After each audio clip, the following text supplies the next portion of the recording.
بسم اللہ الرحمن الرحیم۔ السلام علیکم۔ قرآنی معلومات۔ قرآن پاک میں نماز کی تاکید 700 مرتبہ کی گئی۔ قرآن میں 62 پیغمبروں کا ذکر آیا ہے۔ قرآن پاک کا دل سورہ یاسین کو کہا جاتا ہے۔ قرآن پاک کی پہلی سورہ کھجور کے پتوں پر لکھی گئی۔ قرآن پاک کی سورہ فاتحہ کو 1000 بیماریوں سے شفا قرار دیا گیا ہے۔ قرآن پاک میں اللہ کے وجود کا تذکرہ 162 مرتبہ آیا ہے۔ نمبر 7، کلمہ طیبہ میں کوئی نقطہ نہیں۔ نمبر 8، قرآن پاک میں اعراب حجاج بن یوسف نے لگوائے۔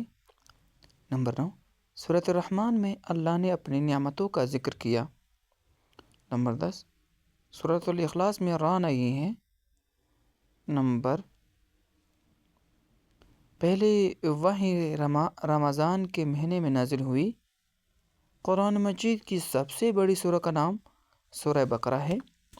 قرآن پاک 22 سال 5 ماہ اور 14 دن میں نازل ہوا۔ جنت اور جہنم کہاں ہے؟ جنت کہاں ہے؟ جنت ساتویں آسمان کے اوپر 7 آسمانوں سے جدا ہے۔ 7 آسمان قیامت کے وقت فنا اور ختم ہونے والے ہیں۔ جنت اس وقت سے قائم ہے لیکن اس کا مکمل ظہور قیامت کے بعد ہوگا۔ جنت فنا نہیں ہوگی بلکہ ہمیشہ باقی رہے گی۔ جنت کے چھت عرش الہی ہیں۔ جہنم کہاں ہے؟ جہنم 7 زمین کے نیچے ہیں، یعنی اس کا مقام سجین ہے۔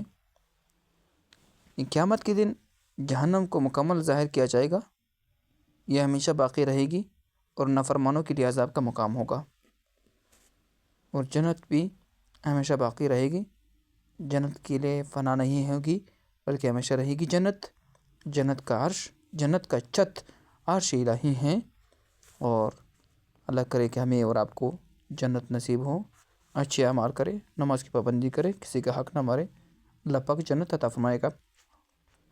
جس نے بھی صرف کلمہ پڑھا ہے وہ ضرور ایک دن جہنم سے نکالا جائے گا اور جنت میں ڈالا جائے گا۔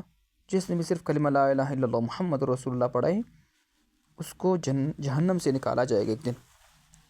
تو اللہ پاک سے درخواست کی جاتی ہے کہ اللہ پاک ہمیں اور آپ کو اچھے لوگوں میں، ہمارے ماں باپ کو، ہمارے دادا دادی کو جنت میں اعلیٰ مقام نصیب فرمائے۔ آمین ثم آمین۔ ہمیں بھی دعاؤں میں یاد رکھے، ہم بھی آپ کو انشاءاللہ دعاؤں میں یاد رکھیں گے۔ السلام۔